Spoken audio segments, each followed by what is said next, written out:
سوال تو جی ایک ہی ہے جو اس سے ہر گفتگو کا آغاز ہوتا ہے، چاہے وہ ٹیلی ویژن کیمرہ کے سامنے ہو یا پیچھے ہو، الیکشنز وقت پر ہوں گے؟ دیکھیے عارفہ، بات وہی ہے جس طرح آپ کہہ رہی ہیں. آئیڈیلی تو یہ سوال کسی ملک میں ہونا ہی نہیں چاہیے جب الیکشن کا وقت ہو. یعنی جس ٹائم الیکشن ہونے ہوتے ہیں اسی ٹائم پر ہونے چاہیے، آئینی طور پر بھی، قانونی طور پر بھی. لیکن یہ کیاسرائیاں اس وجہ سے ہیں کیونکہ ہم نے دیکھا کہ پنجاب اور خیبر پختونخوا کے بھی جو الیکشنز تھے، جو کہ اب تک تو ہو جانے چاہیے تھے اگر ہم آئین اور قانون کی رو میں دیکھیں، لیکن وہ نہیں ہوئے. اور یہ غیر یقینی کی صورتحال بھی اسی وجہ سے ہے. اور ایک اور وجہ اس کی یہ بھی ہے عارفہ کہ آپ کو یہ معلوم ہی ہے کہ بہت سالوں سے، یہ آج سے بات نہیں میں کر رہی، یہ تو اب تو 10-11 سال شاید زیادہ ہی اس طرح ہو چکے ہوں کہ ہم بنگلہ دیش ماڈل کی بہت زیادہ کیاسرائیاں اور باتیں سنتے تھے. یہ کوئی کسی کی شاید خواہش ہو، خواب ہو، ہمیں نہیں معلوم. لیکن وہ جب 2 سال کی کیئر ٹیکر گورنمنٹ کی بات ہوتی تھی نا، کہ جو لمبی کیئر ٹیکر گورنمنٹ ہو، وہ ہم بنگلہ دیش ماڈل کے حوالے سے سنتے تھے.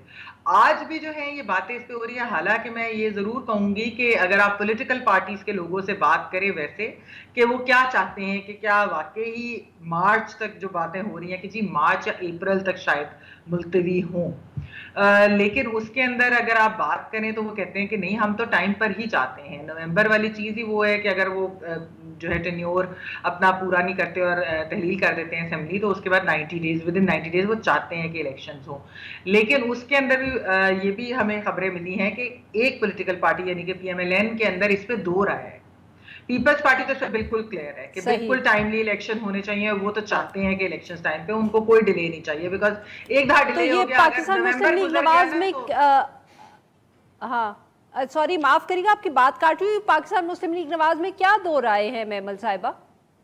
دیکھیے عارفہ، یہ سننے میں یہی آیا ہے کہ ایک تو یہی ہے کہ وقت پر ہی ہونے چاہیے، کیونکہ اگر تو نومبر کے پھر وہ بھی یہی کہتے ہیں کہ اگر نومبر میں الیکشن نہ ہوئے، یعنی کہ جو ٹائملی الیکشن نہ ہوئے، تو اس کے بعد تو پھر کوئی پتہ نہیں نا کہ وہ پھر 3 مہینے کے لیے یعنی مارچ تک صرف ایکسٹینڈ ہوتے ہیں، اپریل تک ہوتے ہیں، یا پھر یہ کہ وہ پھر سال پورا ہو جائے یا 2 سال پورے ہو جائیں. کچھ بھی ہو سکتا ہے پاکستان میں، ہم نے دیکھا اس طرح کی چیزیں. تو یہ 2 رائے ہے کہ یہ رسک لینا ہی نہیں چاہیے، کہ بالکل بھی نہیں اس کے اوپر جو ہے انگلی پکڑانی چاہیے، ہاتھ پکڑانا چاہیے، کیونکہ یہ رسک جو ہے وہ ملک کے لیے بھی نہیں ٹھیک ہوگا اور سیاست کے لیے بھی نہیں ٹھیک ہوگا. صحیح جی. ناظرین یہاں پہ لیتے ہیں ہم ایک چھوٹا سا break. Well be right back.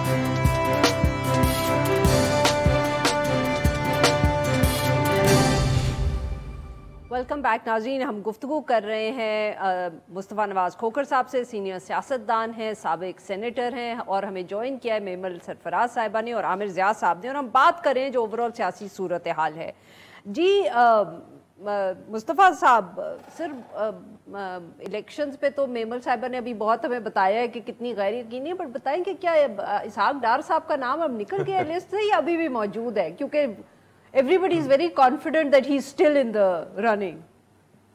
جتنا جو کنٹروورسی اور جو ریاکشن ان کے نام کے اوپر آیا، اس کے بعد انہوں نے غالباً کل پرسوں ایک اور انٹرویو دیا ہے طلعت صاحب کو، اور اس کے اندر بھی انہوں نے انکار نہیں کیا اور کہا کہ الحمدللہ اگر انہیں یہ ذمہ داری سونپی گئی تو وہ اس کو قبول کرنے کے لیے ملک و قوم کی خاطر ضرور اس کے اوپر توجہ دیں گے، اور یہ پارٹی کا فیصلہ ہے، اور اس طرح کی انہوں نے گفتگو کی. لیکن مقصد یہ ہے کہ یہ بات اس کو بھی ایک سائڈ پہ رکھتے ہیں کہ کانسٹیٹیوشنل اسکیم آف تھنگس کیا ہے، اسپرٹ کیا ہے آئین کا، ان ساری چیزوں کو سائڈ پہ رکھ دیں. ہمیں تو بہت سا اندیشہ ہے اس چیز پہ کہ آنے والے الیکشنز، جس طرح ماضی کے اندر 2018 کے الیکشنز جو تھے وہ فری اینڈ فیئر نہیں تھے، تو کبھی امکان ہے کہ آنے والے الیکشنز بھی فری اینڈ فیئر نہیں ہوں گے. لیکن کوئی تھوڑا سا شبہ تو رہنے دیں. اگر ڈار صاحب وزیر اعظم ہوں گے نگران، جو اس وقت نگران حکومتیں بیٹھی ہیں خیبر پختونخوا میں اور پنجاب میں، وہ ڈی فیکٹو اب خیبر پختونخوا میں مولانا فضل الرحمان صاحب وزیر اعلیٰ ہے. وہاں پر اس وقت جو حکومت چل رہی ہے، جو ان کے گورنر وہاں پر بیٹھے ہیں، اور پنجاب میں ایک مختلف صورتحال ہے. تو میں نہیں سمجھتا کہ یہ جو الیکشن ہے اس کے اوپر تمام پولیٹیکل پلیئرز کو اس طرح اعتماد ہوگا جس طرح ہونا چاہیے. اور یہ سیاست کے لیے جو بحرانی کیفیت پاکستان جس سے دوچار ہے پچھلے کئی سالوں سے، یہ کنٹینیو کرے گی. مجھے مولانا فضل الرحمان صاحب کی ایک تقریر یاد ہے جو بڑی سخت انہوں نے باتیں کی تھیں جب 2018 کے الیکشنز ہوئے تھے. ECP کے باہر ہم احتجاج کر رہے تھے، تمام اپوزیشن پارٹیز وہاں پر موجود تھیں. اس کے چند ہی دن بعد 14 اگست تھی. اور غالباً یہ 11 یا 12 اگست کا دن تھا اور مولانا صاحب نے وہاں پر کنٹینر پر کھڑے ہو کر کہا کہ یہ 14 اگست ہم نہیں منائیں گے, اس ملک میں ہمارے پاس آزادی نہیں ہے, اور بڑی انہوں نے ایک پرجوش گفتگو کی انہوں نے. تو ہم کیوں ایسی چیزیں پھر دوبارہ کریٹ کرنا چاہتے ہیں کہ جس میں کسی بھی فریق کو اس طرح کی گفتگو کرنے کا چانس ملے؟ ہم کیوں ملک کو سیدھی راہ پر ڈالنے کے لیے فری اینڈ فیئر الیکشنز نہیں کرا سکتے؟ اور ہماری اپنی تاریخ کے اندر ہمارے کوئی اچھے ایکسپیرینسز نہیں گزرے. اب صرف ایک کسی کی پاپولیرٹی یا ان پاپولیرٹی سے گھبرا کر اس سارے پروسیس کو آپ سبورٹ کریں, یہ ایک مناسب عمل نہیں ہے. 75 سالوں میں ہم کہیں بھی یہی حرکتیں کرنے کی وجہ سے کہیں نہیں پہنچ پائے. تو اگر اگلے 15-20 سال بھی ہم نے اسی بحران میں گزارنے ہیں تو اصل وکٹم تو اس ساری جو ہماری آپس میں لڑائی ہے, اقتدار کی رسا کشی ہے, اس کے اصل وکٹمز تو عوام ہیں. مہنگائی, اکانومی اس وقت تک ٹھیک نہیں ہو سکتی جب تک آپ پولیٹکس کو ٹھیک نہ کریں. اور ہماری اس وقت معیشت کی جو حالت ہے وہ یہ برداشت ہی نہیں کر سکتی کہ ملک اگلے سال 2 سال 3 سال مزید بحران میں چلا جائے. تو ضرورت تو اس چیز کی ہے کہ الیکشن سے پہلے کوئی ایسی کنٹروورشل چیز نہ کی جائے کہ جس کے اوپر کسی بھی فریق کو انگلی اٹھانے کا موقع ملے. تمام اور تمام پولیٹیکل فورسز کو خود سے ہی ایک ٹیبل پر بیٹھنا چاہیے, کچھ حدود و قیود طے کرنی چاہیے تاکہ آنے والا جو پروسیس ہے اس کے اوپر سوال نہ اٹھ سکے. عامر صاحب, آپ نے سنی مصطفیٰ صاحب کی گفتگو, تو سر یہ تو مطلب کہ obviously ایک بڑی آئیڈیلسٹک بات کرے نا, تو یہ تو بن ہی گئے ہیں اب آئیڈیلسٹک سیاست سے, تو ان کا کوئی خاص تعلق رہا نہیں ہے اس طرح کا, پارلیمنٹ میں بیٹھے نہیں ہوئے, تو یہ اب ہمیں اچھی باتیں ہی ہم ان سے سن سکتے ہیں. تو سر مگر یہ بتائیں نا کہ ہمیں تو یہ بتایا جا رہا ہے کہ نگراں حکومت کو بڑے مشکل فیصلے کرنے ہیں اکانومی کے حوالے سے, اور کیونکہ ان کو وہ مشکل فیصلے کرنے ہیں اکانومی کی حوالے سے, تو الیکشنز کو شاید اس وجہ سے ڈیلے کیا جائے گا. مسئلے کا حل نہیں ہے election, economy is the main crisis, that's more important. یہ تو کھوکر صاحب نے بڑی مناسب بات کی, اور آپ نے یہ جو کہا نا کہ آئیڈیلزم, سیاست میں اگر آئیڈیلزم نہیں ہے, آپ کا ویژن نہیں ہے, تو پھر تو کیا فائدہ سیاست کرنے کا؟ تو واقعی لیکن کیونکہ ہمارا بڑا خاص الخاص ملک ہے, عام ملک تو ہے نہیں. سر میں نے اس لیے کہا, معاف کریے گا آپ کی بات کاٹ رہی ہوں, میں نے اس لیے کہا کیونکہ کھوکھر صاحب اکیلے ہی رہ گئے نا سر, باقی تو کوئی اور گفتگو کرتے ہیں. یہ تو اب ان کا تو وہ جو انگریزی میں کہتے ہیں نا یونیکارن والا جو ہوتا ہے کہ وہ بڑا کم کوئی چیز نظر آتی ہے, یہ وہ ہو گئے سیاستدانوں کی بریڈ میں. بات یار پر کچھ دیوانے مستانے پروانے ہونے, ٹھیک ہے نا, اور ایسے لوگوں کی قدر ہوتی ہے جو اگر آپ عوام سے پوچھیں کہ جو لوگ ان کے دل کی بات کر رہے ہوتے ہیں, جو آرٹیکولیٹ وہ بات کر رہے ہوتے ہیں جو عوام کہنا چاہتے ہیں, تو اسی کی پذیرائی بھی ہوتی ہے. اب ہمارے یہاں یہ ہے کہ وہ ہے نا کہ پردہ بھی نہیں پڑے رہنے دینا چاہیے. پہلے تو یہ ہوتا تھا کہ چلو اس طرح سے الیکشن کراؤ, انتخابات ہمیشہ مینج ہوتے رہے ہمارے یہاں, اکثر ہوتے رہے, لیکن ایک پردہ پڑا رہتا تھا. لوگوں کو غلط فہمی ہوتی تھی کہ لوگ مینیفیسٹو پہ ووٹ دیں گے, نظریے پہ دیں گے, کسی شخص کے کردار پہ دیں گے. یہ چیزیں تو ہماری اکاؤنٹ ہی نہیں ہوتی ہیں. اب تو لوگ کہتے ہیں ہمارے یہاں کہ جی بڑی غیر یقینی صورتحال ہے. میں یہ کہتا ہوں کہ اس ملک میں کوئی غیر یقینی کی صورتحال نہیں ہے. آپ کو پتہ ہے کہ جی آنے والے دنوں میں پاکستان کا سیاسی منظرنامہ کیا ہوگا. انتخابات 60 دن 90 دن 160 دن جب بھی ہوتے ہیں, یہ ایک کہتے ہیں اس پہ تو بحث کرنی ہی نہیں چاہیے, لیکن جب بھی ہوں گے تو اس کے اندر بالکل ہمیں یہ نوشتہ دیوار نظر آ رہا ہے یار پر کہ یہ جو کرنٹ پولیٹیکل ڈسپنسیشن ہے, جو لوگ ابھی بیٹھے ہوئے ہیں, یہی لوگ اس پر برجمان ہوں گے. ہاں ان میں کچھ چیزوں کے اوپر کہتے ہیں لین دین ہوگی, کسی کو 2 وزارتیں زیادہ مل جائیں گی, کسی کو کم مل جائیں گی. یہ فیصلہ ہوگا کہ بڑے بھائی ہوں گے, چھوٹے بھائی ہوں گے سامنے, بلاول اپنا حصہ مانگیں گے, مولانا اپنا حصہ مانگیں گے. یہ اس میں بحث ہو رہی ہوگی, لیکن یہ بحث نہیں ہو رہی ہوگی کہ کیا مطلب ہے کوئی اور ہو سکتا ہے. اس کا تو امکان ہی نہیں ہے, اور امکان ختم کر دیا گیا ہے. تو یہ بات تو میرے خیال میں بالکل ہے. اچھا دوسری بات یہ کہ معیشت اسی وقت ٹھیک ہوگی جب آپ کی سیاست ٹھیک ہوگی. آپ اگر 20ویں صدی کے مسائل کو بطور سلوشن 21ویں صدی پہ ہمارے اوپر مسلط کریں گے تو کیسے سیاست جو ہے وہ صحیح ہوگی, اور معیشت کیسے صحیح ہوگی. یہ لوگ تو پارٹ آف دا پرابلم رہے ہیں ہمیشہ سے. یہ جو ہماری رولنگ ایلیٹ آج ہے, اور اب تو میرے خیال میں ان کو بالکل کسی چیز کی پرواہ ہی نہیں ہے, نہ پبلک اوپینین کی پرواہ ہے, ووٹر کی کوئی حیثیت نہیں ہے. میڈیا بیچارہ بکری کیا ایک چوزا بن گیا ان کے سامنے, تو کسی چیز کی کوئی حیثیت نہیں ہے. پہلے جو ہوتا تھا نیشنل سیکورٹی کے نام پہ فیصلے ہوتے تھے, معیشت کے نام پر, اور معیشت کو کہا جا رہا ہے کہ جی ابھی نیشنل سیکورٹی ہے, تو ماشاءاللہ ہم ترقی کے مدارج زینہ بزینہ طے کر رہے ہیں. جی عارفہ بالکل ٹھیک, بالکل صحیح. میمل صاحبہ آپ نے سنا یہ, اب ہم دونوں ہمارے جو گیسٹ ہیں وہ اتنی آئیڈیلسٹک باتیں کر رہے ہیں, مجھے ذرا اب ریئلسٹکلی آپ بتائیں کہ یہ جو عامر صاحب نے بھی بات کی اور یہ صحیح بات ہے, پی ڈی ایم میں بہت سے جماعتیں یہ سوچ رہی ہیں کہ جو انہوں نے ابھی تک جس طرح حکومت چلائی ہے آگے بھی چلے گی, مگر ایک دوسری تھیوری بھی ہے میمل صاحبہ کہ ان سب کو یہ اب گھر جانے دیں, اس کے بعد لگ پتہ جائے گا سب کو. دیکھیے عارفہ, ایک تو آپ نے کہا کہ باقیوں نے آئیڈیلسٹک باتیں کی, آپ مجھ سے کیوں ریئلسٹک باتیں کروانا چاہتی ہیں؟ میں بھی آپ کے ساتھ مل کر باقیوں کے ساتھ مل کر آئیڈیلسٹک باتیں کر لیتی ہوں. میں کہا سارے آئیڈیلسٹک باتیں کریں گے تو مجھے یہ کون بتائے گا کہ آنے والے دنوں میں کیا ہو رہا ہے, کیونکہ آئیڈیلزم کی بیسس پہ تو فیصلے کوئی نہیں ہونے آنے والے دنوں میں. دیکھیں عارفہ, جو آپ بات کر رہی ہیں نا, ایک تو یہ پہلی چیز تو یہ ہے کہ یہ جو فیصلے اس وقت ہو رہے ہیں کہ الیکشنز کب ہونے ہیں, جو پنجاب خیبر پختونخوا کے اندر بھی الیکشنز کے جو ڈیلے کا فیصلے تھے, اور یہ کہ آگے نگراں سیٹ اپ اگر آتا ہے جو اس پہ تشویش پائی جا رہی ہے کہ جی کیا وہ 3 مہینے کے لیے ہوں گے یا وہ لمبے ہوں گے, 6 مہینے ہوں گے, سال ہوں گے, 2 سال ہوں گے. یہ فیصلے تو ہمارے سیاستدان یا پی ڈی ایم کی پولیٹیکل پارٹیز تو نہیں لے رہی. ظاہری بات ہے ہم بہت زیادہ کھل کے اس کے اوپر جو ہے وہ اتنی بات نہیں کر سکتے, لیکن ہمیں سب کو معلوم ہے, اور اس میں کوئی ریئلسٹک بات ہے کہ ہمیں سب کو معلوم ہے کہ اصل میں فیصلے کہاں پر ہو رہے ہیں.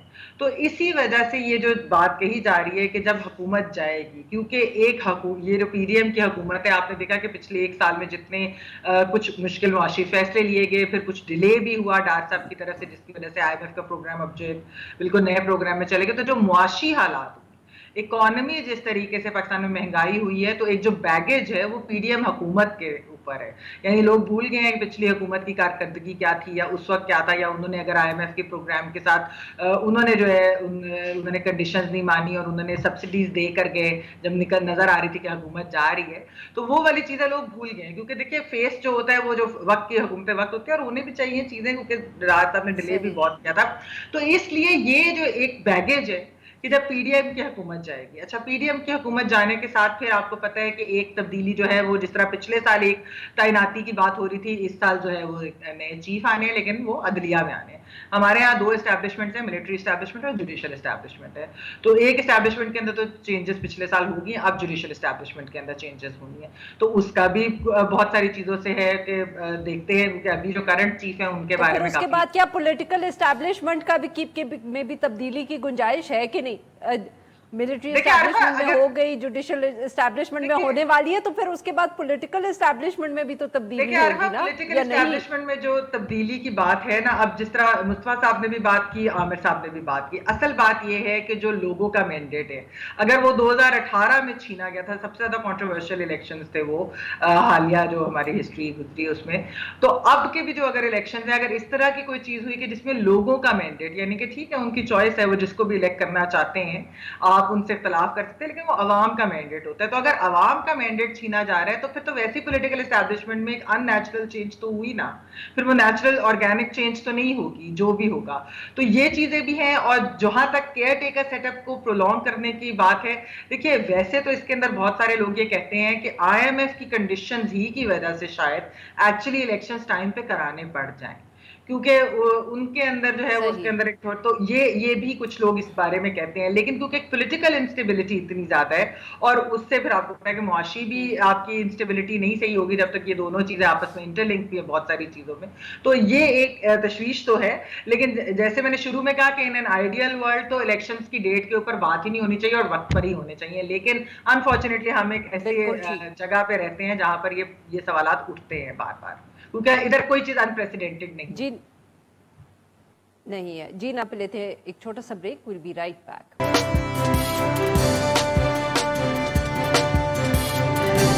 ویلکم بیک ناظرین, ہم گفتگو کر رہے ہیں مصطفیٰ نواز کھوکھر صاحب سے, میمل سرفراز صاحبہ سے اور عامر ضیاء صاحب سے. جی مصطفیٰ صاحب, یہ جو میمل صاحبہ بات کر رہی تھیں کہ آئی ایم ایف کی شاید شرائط ہے الیکشنز, تو اب یہی ہمارا حال ہو گیا کہ ہم الیکشنز اس لیے کروائیں گے کیونکہ آئی ایم ایف ہمیں پیسے نہیں دے گا. از دس ٹرو؟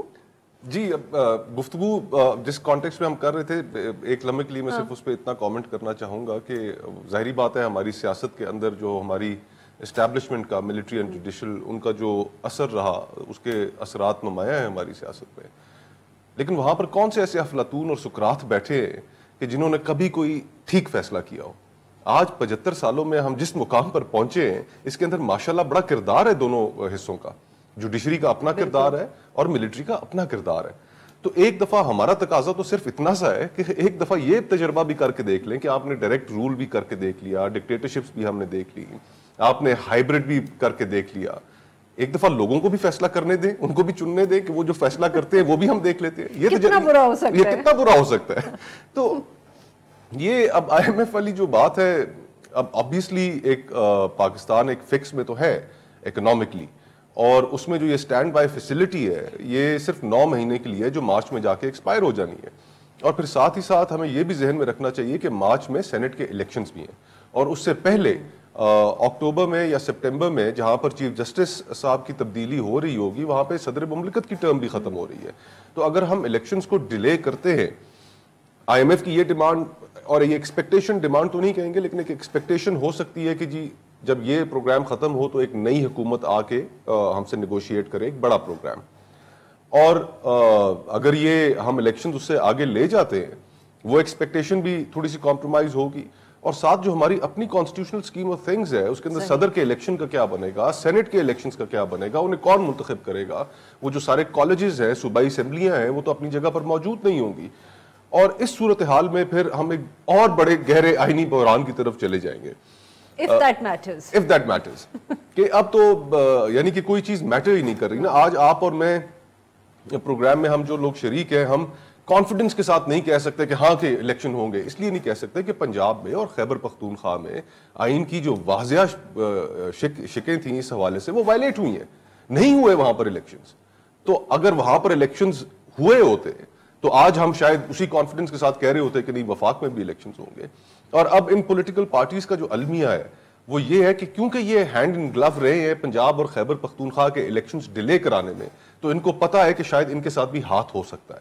تو اسی لیے خواہش یہ جنم لے رہی ہے کہ ہم نگران وزیر اعظم ایسا بٹھائیں کہ جو ہمارا اپنا آدمی ہو, اور جو چیزیں ہاتھ سے جب نکلنے لگے تو ان کو روک لے. لیکن اس سے پہلے کہ میں سوال پوچھوں, آپ ڈار صاحب اس سے پہلے ایک دفعہ ایک میجسٹریٹ کے سامنے ایک مالی بیان دے چکے ہیں.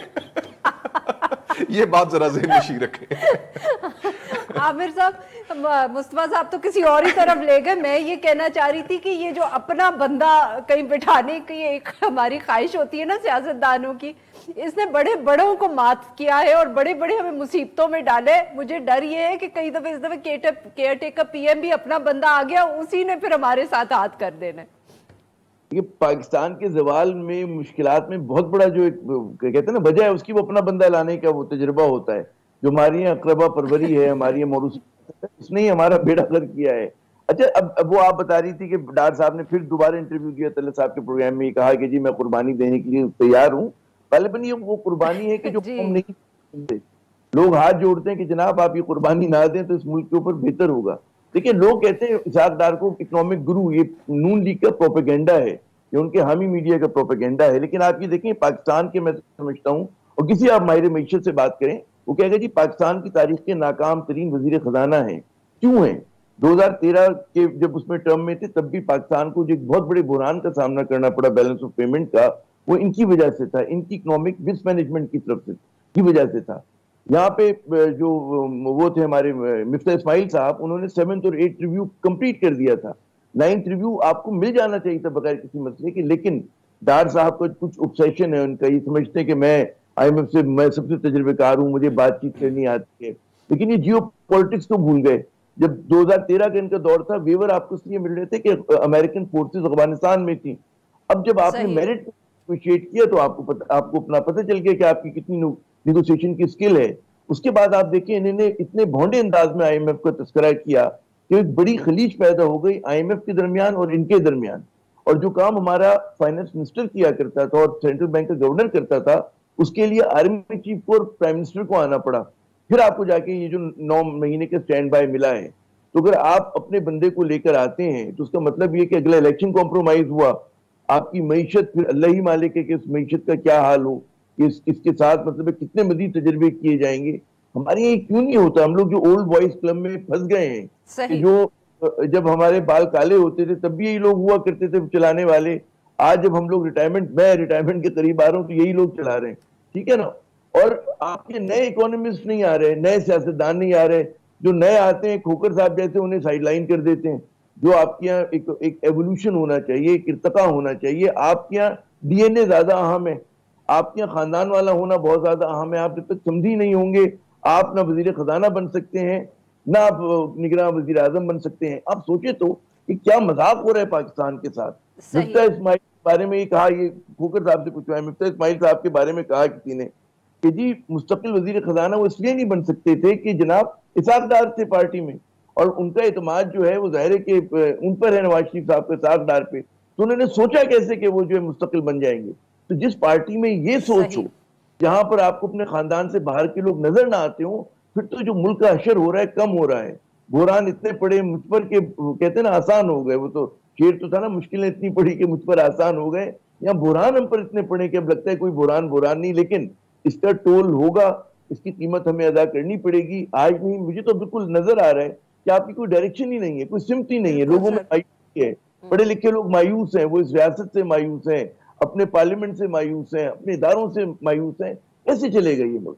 تو بہت بڑا ایک میرے خیال خلیج بد اعتمادی کی پیدا ہو گئی. جی ہاں میمل صاحبہ, یہ عامر صاحب نے بات کی, obviously اسحاق ڈار صاحب پرفارمنس میرے خیال میں اس کو تو ڈیفینڈ کرنا بہت مشکل ہے, but taking the argument forward, مسئلہ ہمارا یا ٹریجڈی ہماری یہ کہ ہمارے پاس کوئی اور بھی نہیں ہے جو مشکل فیصلے کرنے کو تیار ہو. ہمیں جس قسم کے اسٹرکچرل ریفارمز چاہیے, چاہے معیشت کے حوالے سے ہوں یا سیاست کے حوالے سے ہوں, کوئی کرنے کو تیار ہی نہیں ہے. پاکستان تحریک انصاف نے بھی اسی طرح وقت گزار دیا, مفتاح اسماعیل صاحب نے بھی ایسے ہی فیصلے کیے, اور اسحاق ڈار صاحب نے بھی ایسے ہی فیصلے کیے. اب انکم ٹیکس جیسے سیلری کلاس پہ جو بڑھایا ہے جس طرح ان لوگوں نے, بیکاز اب جو ٹیکس بیس کو براڈن کرنے کا فیصلہ ہے وہ کوئی کرنا ہی نہیں چاہتا, اور اس میں پاکستان تحریک انصاف کے بھی سارے فائنانس منسٹر شامل ہیں. دیکھیں عارفہ, یہ ویسے اگر یہ مشکل فیصلے نہیں کریں گے نا, اب جو بھی اگلی حکومت آئے جب بھی آئے, یہ فیصلے تو کرنے پڑیں گے کہ اگر ریئل اسٹیٹ کو جو ہے ٹیکس لگانا ہے, ایگریکلچرل ٹیکس لگانا ہے. اور ایگریکلچرل ٹیکس کی میں یہاں پر ضرور یہ بات کر رہی تھی کہ اس میں چھوٹے فارمرز کی ہم بات نہیں کرتے, ہم چھوٹے کسانوں کی بات نہیں کرتے جن کے لیے آلریڈی بڑا مشکل ہو گیا ہے, لیکن جو بڑے لینڈ لارڈز ہیں, اگر آپ ان کے ٹیکس نکال کر دیکھ لیں تو وہ نہ ہونے کے برابر ہے. یعنی کہ جتنی ان کی کمائی ہوتی ہے کروڑوں میں ہوتی ہے, اور ان کا آپ ٹیکس دیکھ لیں, وہ ٹیکس نیٹ کے اندر اس طریقے سے آتے نہیں ہے. ریئل اسٹیٹ کا بھی یہی معاملہ ہے, ریٹیلرز کا بھی یہی معاملہ ہے. مفتاح اسماعیل صاحب نے جب تھوڑی سی بھی کوشش کی کہ وہ ریٹیلرز کو اور اس پہ آئے تو وہ آگے سے آ جاتا تھا, پلیز لک انٹو دس مفتاح. تو یہ والی بھی ایک پرابلمز ہیں یہ, کیونکہ ہمارے سیاستدانوں کو جو ہے یہ بات بالکل سمجھنی پڑے گی کہ اگر ہم اسٹرکچرل ریفارمز نہیں کریں گے, اکانومی ہماری صحیح نہیں ہوگی. ہم ہمیشہ IMF کے پاس, ہم کیوں یہ اتنا ہم نے بہت زیادہ پروگرامز کیے ہیں, 20 سے تو زیادہ پروگرام ہم نے IMF کے کیے, کس وجہ سے, کیوں ہمیں جانا پڑتا ہے بار بار IMF کے پاس؟ جی بار بار ہمیں کیوں جانا پڑتا ہے IMF کے پاس؟ کیونکہ وہ اسی لیے جانا پڑتا ہے عارفہ, کیونکہ یہاں پر کوئی مشکل ڈیسیجن نہیں لینا چاہتا, اور وہ اس لیے نہیں لینا چاہتے کیونکہ ایک تو ان کے ووٹرز ہیں جو بہت سارے ان سیکٹرز کے اندر بیٹھے ہوئے ہیں, دوسرے آپ کے سیاستدان بھی بہت سارے ان سیکٹرز کے اندر بیٹھے ہوئے ہیں. اور ہم نے دیکھا کہ یہ روڈا جیسے پروجیکٹ ہے, آپ کا چینل تو نام بھی لے لیتا ہے ملک ریاض صاحب کا, وہ بات بھی کر لیتے ہیں وہ, لیکن یہ کہ آپ کو پتہ ہے کہ اس کے اوپر بہت کھل کے بات ہوتی نہیں ہے کہ یہ روڈا کا جو پروجیکٹ ہے وہ کس لیے تھا. اس کو تو جو پچھلے وزیر اعظم صاحب تھے وہ بھی ڈیفینڈ کرتے تھے, اور وہ بھی اس کی بڑی ایڈورٹائزنگ بھی کرتے تھے, لیکن اس کے اندر اینڈ پہ بینیفیشری کون ہے, اور ٹیکس نیٹ کے اندر تو آپ نے یہ چیزیں اس طریقے سے لانی نہیں ہے. تو یہ عارفہ, یہ جو چیزیں ہیں یہ اہم ہیں, اور اگر یہ نہیں سمجھیں گے تو پھر میں یہ ضرور کہوں گی کہ پھر واقعی ہم ایکچولی اکنامکلی ڈائریکشن لیس نہیں, پھر ہم ہر وقت آن دا برنک آف بینکرپسی ہوں گے, اور ہر وقت کوئی آپ کو بیل آؤٹ نہیں کر رہا ہوگا. جس طرح عامر صاحب نے بات کی کہ اب تو ہماری جیو اسٹریٹجک پوزیشن وہ والی نہیں رہی, کیونکہ افغانستان میں تو اب طالبان کی گورنمنٹ آ گئی ہے, اب تو وہاں پر ویسٹرن فورسز نہیں بیٹھی ہوئی, تو آپ کی جیو اسٹریٹجک پوزیشن اس وقت جو ہے آپ کو کہیں سے بیل آؤٹ نہیں آپ کو مل سکتا اس وجہ سے, کیونکہ یہاں پر اس طرح کے خطے میں جنگ نہیں ہو رہی کہ جس میں آپ کا ساتھ چاہیے. تو یہ چیزیں اہم ہیں, ہمیں سمجھنی بھی چاہیے, اور میرے خیال میں ہمارے دوست ممالک نے بھی اس دفعہ ہمیں اسی لیے جو ہے انہوں نے, کیونکہ کبھی اس طرح سے نہیں ہوا کہ دوست ممالک بھی آپ کو بیل آؤٹ نہ کریں, لیکن انہوں نے بھی یہ دیکھا ہے, اور اسی لیے یہ جو ساری اس وقت ایک نئی جو پالیسی انویسٹمنٹ کی پوری کاؤنسل بنائی گئی ہے, سارا کچھ جو ہمارے سامنے ہو رہا ہے, لیز پہ یہ چیز دی جا رہی ہے, کوئی ایئرپورٹ کبھی پورٹ, کوئی چیزیں ہو رہی ہیں, وہ بھی اس لیے ہوئی کہ دوست ممالک نے دیکھا کہ ہم نے اپنے آپ کو ٹھیک نہیں کرنا, بس پیسے لینے ہیں اور ہم نے ریفارمز نہیں کرنے. تو اس وجہ سے وہ آپ کے ساتھ جو ہے میں نے تھوڑی سی سخت کنڈیشن کے ساتھ لگایا ہے چیزیں. بالکل ٹھیک. جی مصطفیٰ صاحب بریک لینی ہے but we have a minute, آپ کچھ ایڈ کرنا چاہیں گے اس میں؟ یہ اور سوال میں آپ کے پاس یہی لے کے آتی ہوں کہ کیوں نہیں ہمارے سیاستدان یہ کر پائے، مطلب کہ انڈیا میں ہو گیا، بنگلہ دیش میں ہو گیا، what is stopping us؟ اس لیے کہ اب ایک تو یہ بات ٹھیک ہے ایک بڑے کانٹیکسٹ میں کہ وہ آپ کے پاس سپیس نہیں ہوتی وہ کام کرنے کی، جس طرح میاں نواز شریف صاحب ان کی ایک انڈیا کے بارے میں اور ان سے تعلقات ٹھیک کرنے کے بارے میں ایک بڑی مخصوص سوچ تھی، لیکن انہیں کام نہیں کرنے دیا گیا، انہیں اس کی کاسٹ بھی پے کرنی پڑی۔ اب بڑا آپ ایک اور ایشو لے لیں، دہشت گردی، فارن پالیسی جو ہے وہ فارن آفس کے پاس بھی نہیں ہے اور پارلیمنٹ کے پاس بھی نہیں ہے، اس کے اندر جو فیصلے کیے جاتے ہیں، آج جو ملک میں دہشت گردی کی لہر ہے، آج جو ہم ایک ایسے فکس میں ہیں کہ ایک ایسی ہم طالبانوں کو سپورٹ کرتے رہے، اب ان کی وہاں پر حکومت آ گئی اور بڑا اس وقت کچھ لوگ اور ہم کہا کرتے تھے کہ جناب یہ ایک دن آپ ہی کے گلے پڑیں گے، اور وہ پڑ گئے۔ آج ٹی ٹی اے وہاں پر اس کے لیے پناہ گاہیں موجود ہیں اور وہ پاکستان کے اندر حملے کر رہے ہیں، لیکن اس کے اندر کوئی سویلین ان پٹ نہیں تھا۔ جو لوگ کہتے رہ گئے کہ آپ اس اپنے پالیسی کے اوپر نظر ثانی کیجئے، ان کی کوئی آواز کی وقت نہیں تھی، کوئی ویلیو نہیں تھی۔ تو یہ ساری چیزیں اپنی جگہ پر موجود ہیں، لیکن سیاستدانوں کا بھی اپنا قصور ہے۔ صحیح۔ جو چیزیں، جو سپیس ان کے پاس اویلیبل ہے، اس سپیس کے اندر رہ کر انہوں نے وہ کام نہیں کیا جو انہیں کرنا چاہیے تھا۔ اب جس طرح جوڈیشل ریفارمز ہو گئیں اس ملک کے اندر، بیوروکریٹک ریفارمز ہو گئیں اور دیگر اکنامک ریفارمز ہو گئیں، وہ انہوں نے نہیں کی جو ان کے دائرہ کار میں آتی تھیں۔ اور اس کے علاوہ آپ یہی ریفارمز کر کے اپنی ساکھ بنا کے آپ باقی سپیس کو گین کر سکتے تھے۔ بالکل ٹھیک۔ سیاستدانوں نے تو اس حد تک پہنچ گیا کہ اپنے اندر انہوں نے پولیٹیکل پارٹیز کے اندر بھی ڈیبیٹ ختم کر دیا، وہاں پر بھی میرٹ کی کوئی پرواہ نہیں ہے۔ اگر آپ نے آگے بڑھنا ہے تو اس کا پیمانہ فقط صرف اتنا ہے کہ آپ خوشامد میں کتنے اچھے ہیں۔ بالکل صحیح۔ تو یہ ساری چیزیں مل کر ہمیں ایک ایسی پرفیکٹ کرائسس کی جانب اب لے کے جا رہی ہیں کہ جس میں ہمیں ریڈیکل ایک سرجری کی ضرورت ہے، ادروائز اللہ معاف کرے حکم تو آیا کہ امید پیدا کرو، لیکن مشکل ہے۔ جی ناظرین یہاں پہ لیتے ہیں ہم ایک چھوٹا سا بریک، ویل بی بیک۔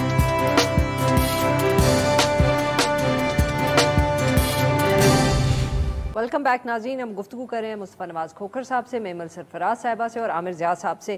عامر صاحب آپ نے سنی مصطفیٰ صاحب کی بات کہ سیاستدانوں کے پاس جتنا دائرہ کار تھا اس میں بھی کچھ نہیں کیا سر، تو اس حوالے سے جو ہم نے ایک قانون سازی ہوتے دیکھی ہے پچھلے دنوں میں پارلیمنٹ میں، ویسے تو پاکستان تحریک انصاف کی بھی حکومت یوں ہی کرتی تھی اور تب پی ڈی ایم کی جماعتیں تنقید کرتی تھیں، اب پچھلے دنوں میں جس طرح انہوں نے قانون سازی کی ہے تو وہ تو مطلب کہ ایک تو بلڈوز بھی کیا کیا، میں تو کہوں کہ لوٹ سیل لگی ہوئی ہے سر، اتنے قوانین پاس ہو رہے ہیں کہ it's hard to keep track of them۔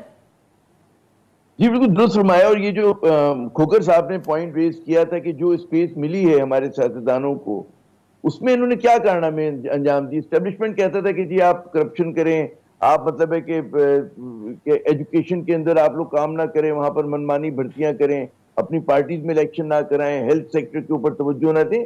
تو ان کی جو کہتے ہیں گناہ یا ان کے جو جرائم، میں بلکہ جرائم کا لفظ استعمال کروں گا، جو لوٹ مار کی ہے وہ بہت بھیانک قسم کی ہے، اور اس کے نتیجے میں کہ بجائے اس کے کہ اپنے ایمبٹ کو یہ کہتے ہیں بڑھاتے، اپنے دائرہ کار کو بڑھاتے، وہ مزید سکڑ گیا، سمٹ گیا۔ تو آج ہر جگہ پہ آپ دیکھیں پھر ان کی نالائقی ہوئی نا کہ ایگریکلچر میں بھی پھر آپ کے آرمی چیف کو آ کے انوالو ہونا پڑ رہا ہے۔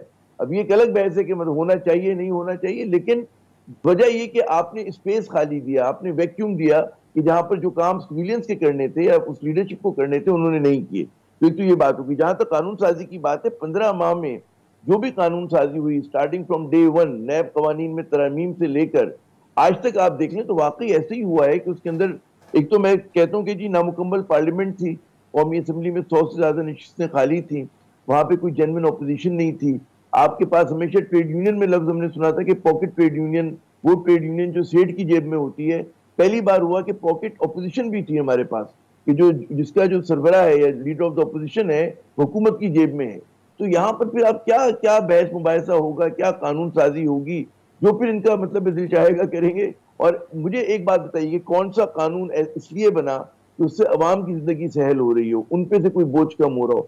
جو بھی بنے، نیب کے قوانین دیکھ لیں، وہ کتنے فیصد پاکستانیوں کا مسئلہ ہے، وہ صرف ان لوگوں کو، چند خاندانوں کو، ان کے کچھ ہواریوں کو فائدہ پہنچانے کے لیے یا ان کو جرائم کو ان کا ہلکا کرنے کے لیے وہ قوانین میں ترامیم ہوئی۔ تو آپ گنتے چلے جائیں، نہ عوام کو اس میں کوئی کہتے عمل دخل ہے، نہ عوام کو رکھ کے قانون سازی کی گئی ہے، نہ عوام کا سوچ کے کی گئی ہے، نہ بات۔ تو بھائی پھر تو جو قانون سازی ہوئی ہے وہ تو انہی کے لیے ہے۔ اور جی بالکل ٹھیک۔